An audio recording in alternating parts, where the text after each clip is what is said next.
सबै गरेर पनि असफल हुँदा कस्तो हुन्छ मलाई थाहा छ।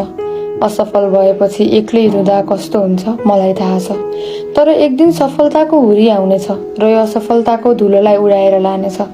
दुःखका अन्धकारमा पिल्सिएको हामीमा पनि कुनै दिन सुनौलो बिहानीको उदय हुनेछ। अरूले देखाउने भनेकै तिम्रो गल्ती न हो, तिमी मौन बसिदिनु। तिमीलाई नराम्रो भन्नेको अघि तिमी केवल मुस्कुराइदिनु।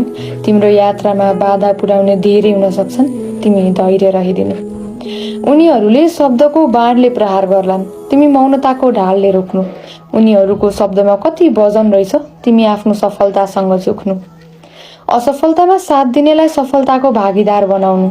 सधैँ ठुलो कारण नखोज्नु, तिमी सानो सानो कुरामा पनि रमाउनु।